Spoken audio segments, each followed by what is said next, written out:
Have you ever felt like a fraud? Like you didn't belong in the room, but you know you really worked hard to get there. Imposter syndrome is a sneaky thing. It stops talented people right in their tracks and holds you back from reaching your full potential. Today we're going to talk about how can we stop that imposter syndrome right in its tracks and begin to unlock your full potential. No more second guessing yourself. No more holding back. If you're ready to break free from that self-doubt and step into your greatness, then stick around. I'm going to cover some practical steps that you can take that will allow you to take control and stop imposter syndrome right in its tracks. So keep watching to the end. I've got a free giveaway for you as well that you'll love and will benefit you as you seek to reach your full potential.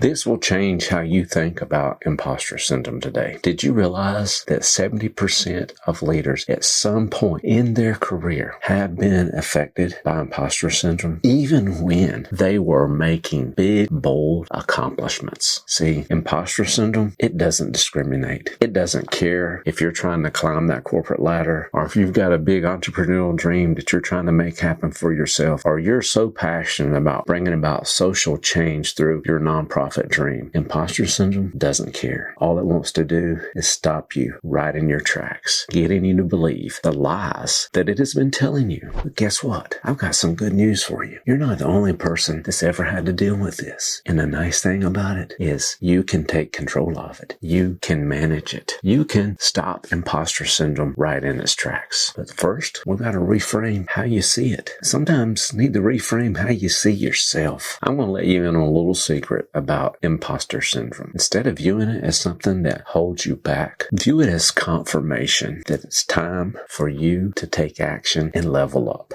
You see, when you start to push beyond your comfort zone, that's when growth is going to happen. And the reality is, imposter syndrome wants to just hold you back. So here's the truth about imposter syndrome. It's an internal belief that you're not as competent as other people perceive you to be, even if you've experienced real success along the way. It often shows up as this fear that you've been found out, downplaying your accomplishments, feeling like you don't deserve those wins or you don't deserve to be in that room. Here's what people aren't telling you about imposter syndrome. It's more about perception than reality. See, the real problem is you're letting that doubt stop you from taking action. And you want to kick imposter syndrome in the face? Well, then start taking massive action. Now let's get into why it's so crucial that we do kick imposter syndrome in the face. It's time to beat it. Because if we leave it unchecked, it's going to keep you from making those bold moves. Those bold moves that you want to make in your career right now. That big entrepreneurial dream that you have, or that passion you have to bring about social change or justice with your nonprofit. You see, if you don't kick imposter syndrome in the face, you're not going to build that lasting legacy that you want to leave behind in others. Hey, if you want to stand out on a golf course, look in the description below for a link to Obnoxious Golf and check out their selection of polos today. So we've defined what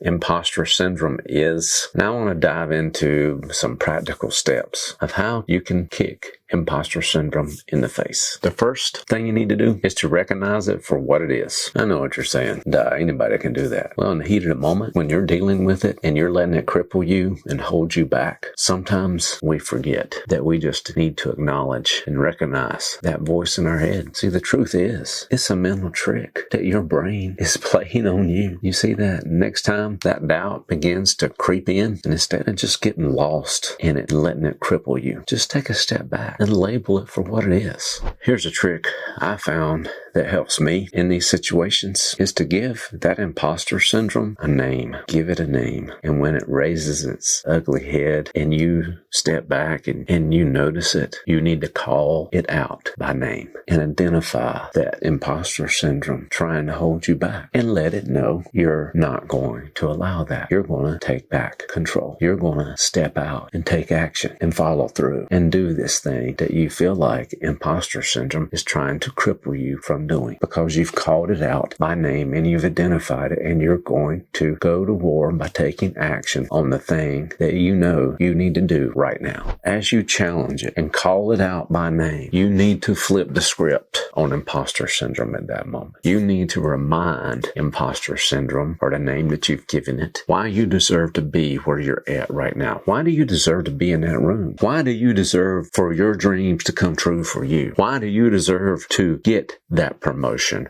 Why do you deserve to see your entrepreneurial dream come true and experience that freedom that you want to have? Why is it you deserve to bring about social change or justice through your nonprofit dream? Remind that imposter syndrome why you deserve this. You're worth it. Remind it of your accomplishments along the way, the things that you did to get to where you're at now. And if you're not doing it, start keeping a record of your past wins and then bring those wins back up and remind that imposter syndrome of those wins and accomplishments, because those wins and accomplishments that you have had are proof that you deserve to be where you're at right now. And the final step you need to do is take action. You see, imposter syndrome doesn't want you to take action. And if you just flip the script on it by reminding it of all your accomplishments and why you deserve to be where you're at today and why you deserve to see your goals and why you deserve to win right now, it's that action that's going to create momentum, and that momentum is going to destroy that doubt. See, the more you act, the more you prove to yourself that you are capable. Because what did we say imposter syndrome was? It was an internal belief. And by you taking action, you're internally believing in yourself. And the more action you take, the more that you prove to yourself that you're capable. I don't know if you're ready to hear this or not, but you can't wait around until you're 100% confident. That confidence you're waiting for is a myth. There again, you're letting imposter syndrome hold you back. You want to see that confidence increase? Then take action. Move forward. Prove to yourself that you are more than capable of handling this and doing this at this point in time. You see, too much of my early career when I was doing nonprofit work overseas, I wish I'd have known some of this stuff, because I let imposter syndrome hold me back because I felt like I didn't deserve to be in the room. I was one of the younger leaders in the room. I didn't feel like I deserved to be there. I didn't feel like I had the best strategy, or I was struggling to raise a team at that point in time. I was trying to make it happen, but it just wasn't happening. But I was taking action in my work, what I was doing. But it took standing up in front of the room, talking about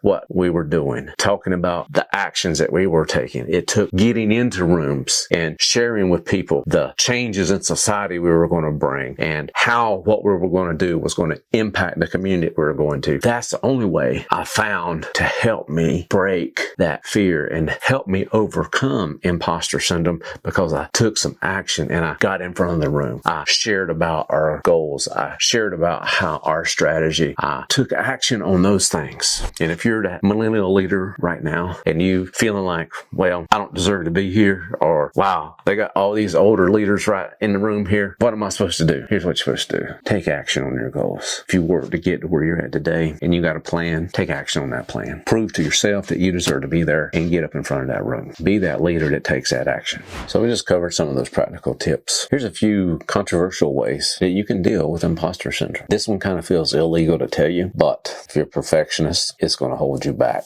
And that means you got to be able to embrace failing forward or failing up. I'm not saying get in front of the room and fail just because. I'm not saying that at all. But sometimes you got to be willing to take that action and kick fear in the face and not be afraid to fail. And if you do fail, learn from it. It's like building a muscle. When you're lifting, what are you doing? You're tearing that muscle down. You're breaking it down. And it's through that rest and recovery that it gets bigger, right? Same thing happens if you want to kick imposter syndrome in the face. Then you got to be willing to take some risk, take a chance on failing forward and failing upward. So don't avoid it. Embrace it if it happens. It's part of the journey, because if you're not failing in some regards, you're probably playing it too safe. Next thing you need to do is stop seeking that external validation. And this might sound kind of harsh, but you need to stop caring about what people think. You see, the big thing about imposter syndrome is trying to get you to match other people's expectations. Or maybe you're comparing yourself to someone else's path.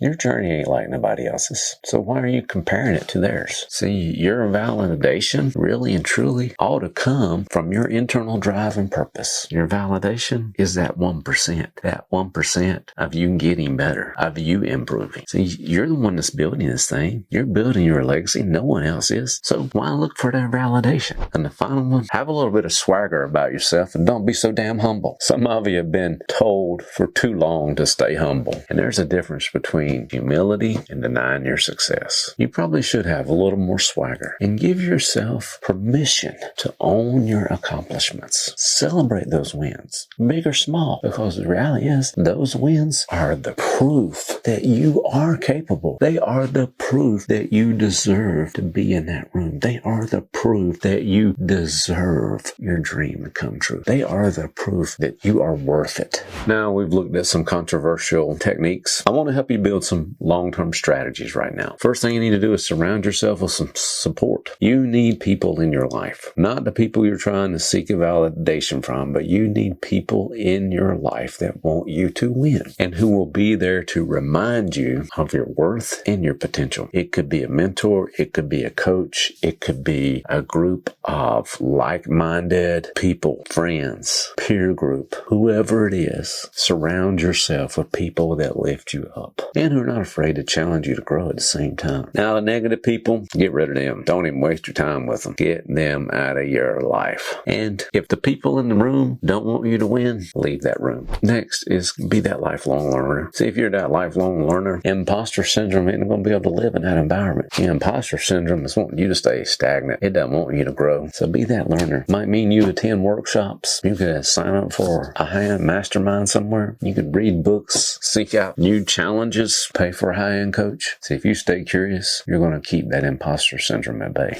And finally, remember your why. Why are you doing this? See, when that self-doubt creeps in, remind yourself why you started this journey. What kind of legacy do you really want to leave anyway? Why is this so important to you? What impact do you want to make in this world? See, when your why is very clear, it becomes very easy to push through that self-doubt. If this video resonated with you, I've got a special offer for you. In the description below is a link to my free Ultimate Decision Making Process Guide. This guide will help you make confident decisions and build the habits that you need to have to follow through on them no matter where you're at in your leadership journey. If you haven't already, hit that like button and subscribe to my channel so you will never miss out on another episode of Legacy Leaders Lounge. I'm Miles Threat. Thank you for joining me today.